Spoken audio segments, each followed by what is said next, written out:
کل بالآخر دعا زارا کی ایک ویڈیو نشر ہوئی جس میں انہوں نے بہت ساری باتیں کی.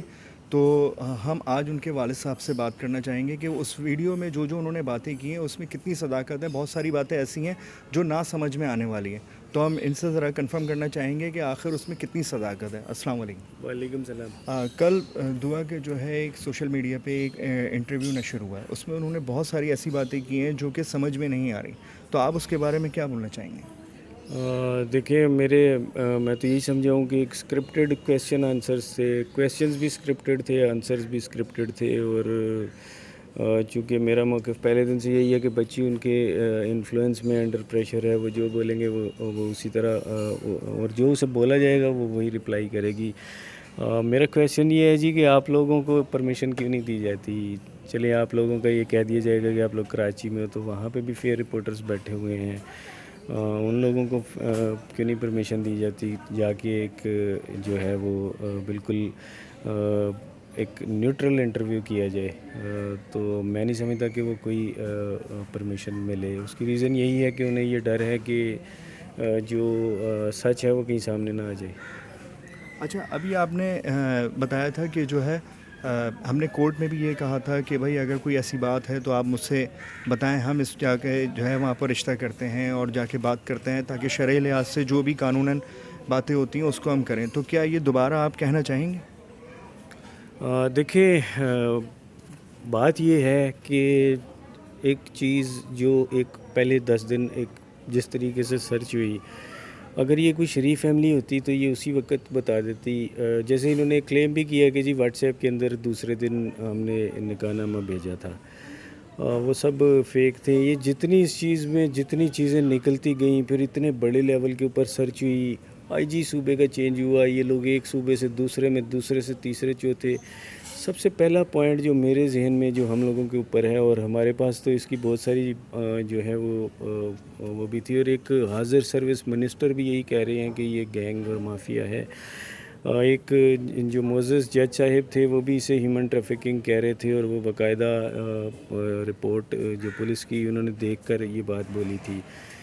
تو اس چیز کو دیکھنے کے بعد تو ایسے وہ نہیں کرتا. لیکن دیکھیں بات یہ ہے کہ اگر بچی کی ول ہوتی, میں نے اسے ایک پرسنل جو مجھے 5 منٹ ملے تھے, میں نے تو اس میں اسے کلیئرلی یہ بولا تھا کہ آپ اگر انڈر پریشر ہو مجھے بتاؤ, اگر آپ کی ول ہے مجھے بتاؤ, ہم جج صاحب کے سامنے جا کے بولتے ہیں, میں کیسز وڈرا کر لوں گا, آپ بول دینا کہ میں نے یہ چیز ساری بتا دیں گے. اس نے مجھے کوئی رسپانس ہی اس چیز کے اوپر نہیں دیا. تو اب جیسے یہ ویڈیو سامنے آئی ہے, میں تو اسے پلانٹڈ ویڈیو ہی کہوں گا, لیکن اگر یہ کیس ویسا بھی ہوتا, اگر ایک شریف فیملی اس کے پیچھے ہوتی, تو 2 شریف فیملیوں کا کیا اس میں دیکھیں اینڈ رزلٹ کیا ہوتا ہے. اینڈ رزلٹ یہی ہوتا ہے کہ آپ یا تو کورٹ آپ کا سیٹلمنٹ کروا دیتی ہے جو کہ کورٹ میں کیس ہے, اور دوسرا اینڈ رزلٹ یہ ہوتا ہے کہ وہ آپ آپس میں مل بیٹھ کے بات کرتے ہیں. لیکن اگر اس میں مل بیٹھ کے بات کرنے کا آپ کو یہی نہ پتہ ہو کہ ایک بندے کی لوکیشن کیا ہے, اس کا فون نمبر کیا ہے, تو آپ اپنی بچی کو کیسے تلاش کریں گے؟ مجھے تو ابھی بھی نہیں پتہ کہ میری بیٹی کو کہاں پہ لے کے گئے ہیں ان کا. اور میرا خیال ہے پولیس کا بھی اس فرض بنتا ہے, اور جن جج صاحب نے حوالے کیا تھا, یہ میرا خیال ہے سب کی ڈیوٹی تھی کہ ایٹ لیسٹ ان کے ویئر اباؤٹس ہمیں بتائے جاتے کہ جناب یہاں پر یہ جہاں جائیں گے یہ پولیس افسر ہے جی, ان سے آپ کانٹیکٹ کر کے اس بچی سے رابطہ کر سکتے ہیں, کیونکہ میری بیٹی ہے. دنیا کا کوئی قانون یہ میری بیٹی کو اس طرح سے مجھ سے قطع تعلق نہیں کروا سکتا. تو اس میں اتنے سارے ڈاؤٹس اور ابہام ہیں کہ یہ دل ماننے کو تسلیم ہی نہیں کرتا کہ اس کے پیچھے کوئی مافیا اور گینگ نہیں ہے. میرے پاس اس موبائل میں بھی کافی ایویڈنسز ہیں جو کہ میں نے, چونکہ کورٹ میں ایسی کوئی ابھی تک ٹرائل کورٹ میں یہ چیزیں پیش ہونی تھیں, اور ٹرائل کورٹ کے اندر یہ بات ابھی تک چونکہ ٹرائل ہی نہیں سٹارٹ ہوا, تو ہم جو ہے وہ کورٹ کے سہارے بھی بیٹھے ہوئے ہیں, اور ہمیں یقین ہے کہ کورٹ سے انصاف ملے گا. وہ جو کیس وہاں پہ ختم ہوا تھا وہ ایک ابڈکشن کا کیس تھا, چائلڈ ٹریفکنگ کا کیس تھا. جسٹس صاحب اسے اسی طرف لے کے جا رہے تھے. انفارچونیٹلی ویکیشنز کی وجہ سے وہ کیس بالکل ہی اس کا اینڈ رزلٹ جو تھا وہ ڈیفرنٹ ہو گیا. لیکن ابھی بھی ہمارے پاس بہت سارے آپشنز ہیں. سپریم کورٹ ہے, ہائی کورٹ میں ہم ریویو کر سکتے ہیں, ہائی کورٹ میں ایک الگ سی پٹیشن لگا سکتے ہیں, ہم ٹرائل کورٹ کے اندر جا سکتے ہیں. بہت ساری وہ چیزیں, اور ٹرائل کورٹ میں تو ہم آلریڈی ہیں. اچھا, صرف آخری کوسچن ہے کہ کل جب دعا زہرا کا ایک انٹرویو نشر ہوا تو آپ اس کے لیے مینٹلی طور پہ تیار تھے اور آپ سمجھتے ہیں کہ آگے بھی وہ پلانڈ انٹرویو کروائیں گے؟ سر میں تو بالکل تیار تھا، اور یہ اس طرح سے کہ جب بھی ایک کورٹ کا ڈیٹ آتی تھی، چاہے وہ ہائی کورٹ کی ہوتی تھی یا کوئی ٹرائل کورٹ میں کوئی سیریس قسم کی ڈیٹ آتی تھی، جب بھی تو وہ ایک ویڈیو نکال دیتے تھے.